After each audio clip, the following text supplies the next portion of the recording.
Donc bonjour à tous, on se retrouve pour une nouvelle analyse slash critique de ce qui se passe dans la société en ce moment, et notamment au niveau de l'IA. Et, euh, et aujourd'hui, on va un peu regarder le climat un peu morose et un peu fade que les médias essaient de donner à la situation actuelle, plutôt que de chercher des solutions et une vision un peu plus constructive et optimiste de ce qu'on pourrait faire et de la responsabilité individuelle de chacun. Et donc, cette journaliste va interviewer monsieur Étienne Klein sur la situation actuelle. Ils vont parler de plein de choses, mais notamment de géopolitique, d'IA, etc. Nous, on va surtout s'attarder sur le climat un peu morose qu'elle essaie d'introduire, et même on va voir l'angle éditorial qu'ils vont prendre, c'est un peu regarder comme tout va mal, qu'est-ce que vous en pensez. Et justement, c'est pas du tout une vision constructive de ce qui est possible de faire avec les outils qu'on a aujourd'hui, notamment l'IA, qui n'est pas quelque chose d'aussi horrible que ce que tout le monde laisse entendre dans les médias français. Voilà. Donc on va regarder un peu l'extrait et on va en discuter directement. On a envie de vous entendre d'abord sur l'époque dans laquelle on s'enfonce. Dans laquelle on s'enfonce. Enfin, vraiment, genre, il n'y a pas plus négatif que manière d'introduire le sujet, quoi. Ça annonce un peu la couleur. Les attaques contre la science. Alors ça, c'est vrai, les attaques contre la science, il y en a beaucoup. On l'a vu sur plein de sujets différents récemment, je vais pas en parler, mais je pense qu'on a une bonne idée de ce qui se passe. En fait, ça peut s'analyser d'une façon qui, à mon sens, est la plus juste de l'analyser, c'est qu'en fait, aujourd'hui, on assiste à une énorme lutte de pouvoir géopolitique, technologique, commerciale. Et en fait, le problème, c'est que aujourd'hui, les gens, ce qu'ils cherchent à faire, c'est essentiellement mettre leurs intérêts en premier. En fait, on va mettre tous les discours, on va les mettre sur la notion de plan narratif, plutôt que de regarder selon les différents angles politiques ou scientifiques. Et donc oui, il y a des attaques contre la science parce qu'en fait, on met les discours politiques au même niveau que les discours scientifiques. C'est pas quelque chose de sain, mais c'est quelque chose qui est assez logique d'un point de vue lutte des pouvoirs et volonté de survie d'un point de vue étatique. Et donc je pense qu'il y a énormément de narratifs qui justement cherchent à mettre les intérêts de chacun au centre du débat, peu importe les autres arguments. Donc voilà, je pense qu'il faut voir ça d'un point de vue un peu plus rationnel et se dire, bon ok, oui, il y a des attaques contre la science, pourquoi est-ce que c'est dû à ça? Et comment est-ce que nous, on peut se responsabiliser par rapport à ça? Ben c'est de simplement faire un peu la distinction entre ce que sont des arguments politiques et des arguments qui sont scientifiques. Et je pense que vous allez voir en quoi l'esprit critique aujourd'hui, il est hyper essentiel, et notamment dans l'utilisation de l'IA. Les attaques contre la démocratie. Pareil, les attaques contre la démocratie, c'est aussi dans ce contexte de lutte des pouvoirs. Qu'est-ce que vous allez faire pour essayer de lutter pour ce pouvoir-là? Vous allez simplement faire en sorte de déstabiliser votre adversaire en face, de façon à ce que les piliers sur lesquels cette démocratie a été forgée vacillent. Donc c'est ce qu'on voit au travers de la désinformation, des cyberattaques. Et c'est un peu logique de faire ça comme ça. Je veux dire, si vous êtes dans un combat de MMA, et vous enchaînez les low kicks sur votre adversaire, forcément, au bout d'un moment, il va pas tenir.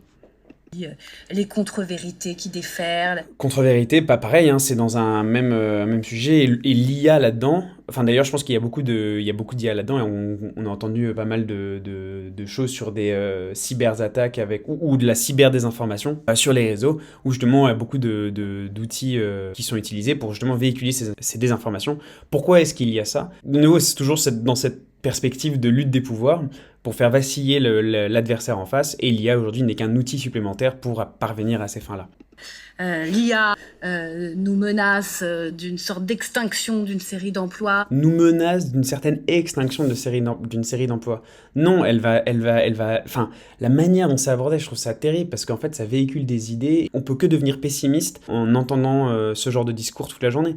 Non, elle va pas mettre en extinction des emplois. Ce qu'elle va faire, par contre, c'est beaucoup plus accélérer ce que la majorité des gens faisaient. En fait, le problème, c'est que elle ne va remplacer que ceux qui se laissent remplacer.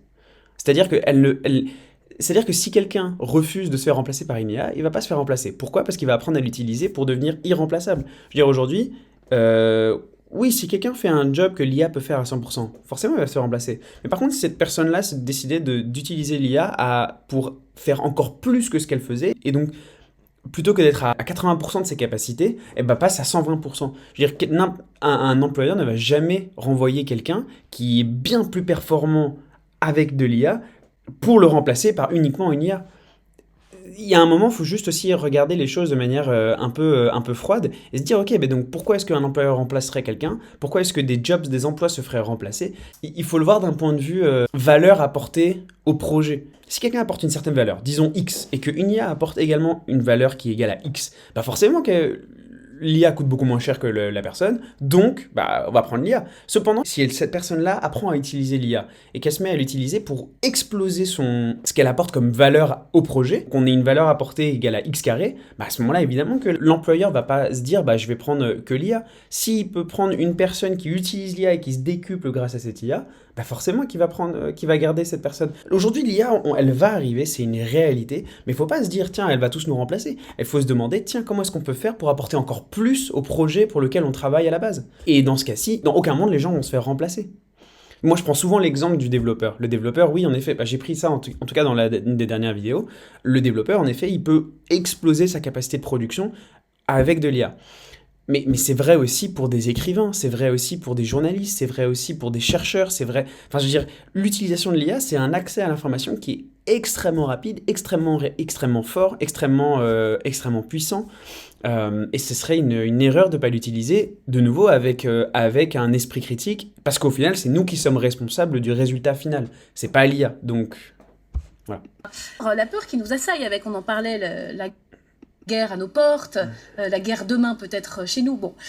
Moi, ce qui m'embête de nouveau avec ce discours-là, c'est que, en fait, le problème, c'est que ce sont des événements sur lesquels nous, on n'a pas d'impact. On n'a pas d'impact parce qu'en fait, on élit des gens et après, ces gens-là, ils font un peu ce qu'ils veulent pendant 5 ans. C'est important d'écouter des informations pour savoir ce qui se passe dans le monde. Mais je veux dire, le problème, c'est qu'on nous impose un peu ces lignes éditoriales qui sont après les mêmes un peu partout. On n'a pas de contrôle là-dessus. Donc, pourquoi est-ce qu'on nous bassine de choses sur lesquels on n'a pas de contrôle? Oui, pour connaître un peu l'état actuel des choses, mais j'ai l'impression que ça nous donne un sentiment d'impuissance, et je trouve que c'est pas un débat qui est... en tout cas, c'est pas des sujets qui sont constructifs, à partir desquels on peut faire réellement apporter de la valeur pour cette société. Et donc je trouve ça dommage de devoir constamment parler aux gens de à quel point c'est effrayant ce qui se passe aujourd'hui, à quel point c'est terrible, alors qu'on pourrait plutôt se concentrer sur quelles sont les nouvelles opportunités, et comment est-ce qu'on pourrait apporter au monde quelque chose de positif, et comment est-ce qu'on pourrait chacun individuellement lutter, on va dire, pour une société meilleure et pour des projets qui apportent de la valeur au monde. Voilà. Vous avez des mots pour qualifier dans quoi on est entré? Certains disent l'ère des prédateurs, d'autres nous parlent d'un techno-césarisme, le retour des empires. Vous, le philosophe, vous avez réussi à le décrire, ce basculement? Alors, c'est plutôt une sidération, c'est-à-dire que ce qui se passe, notamment aux États-Unis, mais aussi en Europe, c'est des choses que je croyais impossibles. Bon voilà, et après ils vont parler d'autres choses qui sont pas forcément, je pense, pertinentes pour le sujet d'aujourd'hui, mais en tout cas, je pense que c'est super important d'avoir un peu des contre-discours par rapport à ce qui se passe aujourd'hui dans la majorité des médias français, et de pouvoir un peu discuter d'autres perspectives un peu plus, je l'espère, positives et constructives sur ce que chacun peut faire aujourd'hui. Et aussi à quel point aujourd'hui on a un outil qui n'a jamais existé auparavant, qui est une des choses les plus puissantes au monde, qui s'appelle l'intelligence artificielle. C'est un outil qui servirait tellement de levier à tout le monde, autant dans l'éducation que dans une carrière, que je pense que ce serait irresponsable de ne pas s'en servir, en tout cas de manière constructive et avec du recul, tout en n'oubliant pas que c'est nous qui avons la responsabilité de nos actes. Mais oui, je pense qu'en effet, il faut que chacun se prenne en main, et je pense qu'aujourd'hui, on a la chance et le pouvoir de le faire. Voilà, et bah à bientôt pour une petite discussion comme celle-ci, et puis j'espère vous faire réfléchir sur ces sujets-là. Ciao!